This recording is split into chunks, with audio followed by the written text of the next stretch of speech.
আপোনাৰ ফালৰ পৰা আৰু মই ভাবো যে আপোনালোকৰ যেটো দায়িত্ব চাইল্ড ফ্ৰেন্ডলি বিটিআৰ এনশিওৰ কৰিবলৈ বনাবলৈ তাতে মেইনলি 3 এসপেক্টস দেখা হৈছে যে আমাৰ ইয়াত মানে চাইল্ড লেবাৰ ফ্ৰি বিটিআৰ বনাব খুজিছে যাতে কোনো শিশুৱে যাতে শিশু শ্ৰমিক হিচাপত কাম কৰিব লগা নহয় আৰু শিশুসকলৰ জানো তেখেতসকলৰ খেল ধেমালিৰ এটা সময় তেখেতসকলৰ জীৱনত উন্নতি কৰাৰ সময় পঢ়া শুনাৰ সময় সেইবিলাক অধিকাৰৰ পৰা তেখেতসকলে বঞ্চিত হৈ আছে নেকি এই কথাখিনি আমি তেতিয়া মানে নিশ্চয় এটা পদক্ষেপ আমি ল'ব পাৰিম যেতিয়া আপোনালোকৰ সাৰ্ভেখিনিৰ পৰা আমি তথ্যবিলাক ডেটাবিলাক ফেক্টছ এণ্ড ফিগাৰ্ছবিলাক যেতিয়া আমি পাম তাৰ পিছত চাইল্ড মেৰেজ ফ্ৰী বিটিআৰ আমাৰ সপোন আছে যে কোনো ধৰণৰ যাতে চাইল্ড মেৰেজ যাতে নহয় মানে শিশু কালত তেখেতসকলক যে বিয়া পতাই দিয়ে এনেকুৱা ধৰণৰ অৱস্থা যাতে নহয় কাৰণ এজ যদি আমাৰ যদি সম্পূৰ্ণ নহয় যেটো এজ লৈকে আমাৰ তাৰ পিছতহে আমাৰ মেৰেজ এজটো যেতিয়া আমি গণ্য কৰো তো সেই এজটো নোপোৱালৈকে তাৰ আগতে যদি বিয়া পাতি লয় শাৰীৰিকভাৱে হেলথত বহুত এফেক্ট কৰে বহুত ফিউচাৰত বহুত ধৰণৰ ৰোগত আক্ৰান্ত হ'ব পাৰে তো এই ক্ষেত্ৰতো আমি চাইল্ড মেৰেজটো কোনো ধৰণৰ পদ্ধতি আমি মানে প্ৰমোট কৰিব নোৱাৰো বা আমি তেনেকুৱা ধৰণে আগবাঢ়িব নোৱাৰো আৰু এটা হৈছে আমাৰ যেটো child exploitation and trafficking free BTR তো আমাৰ কোনো ধৰণৰ ল'ৰা-ছোৱালী যিবিলাক মানে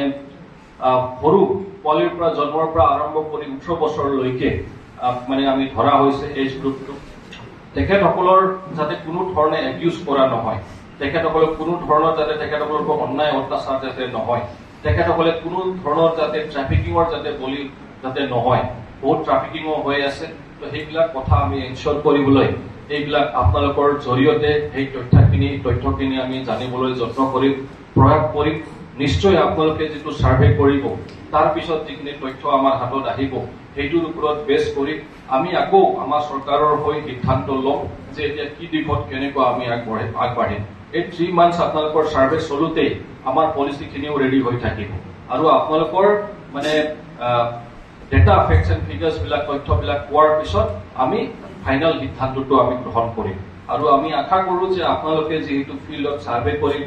নিজে আপোনালোকে যেহেতু অৱগত হ'ব যে মোৰ ভিচিডিচিৰ আন্ডাৰত য'ত মই সাৰ্ভে কৰিছো তাতে চাইল্ড বিলাকৰ ষ্টেটাছটো কি ওভাৰঅল ষ্টেটাছটো কি হেতু যেতিয়া আপোনালোকে গম পাই যাব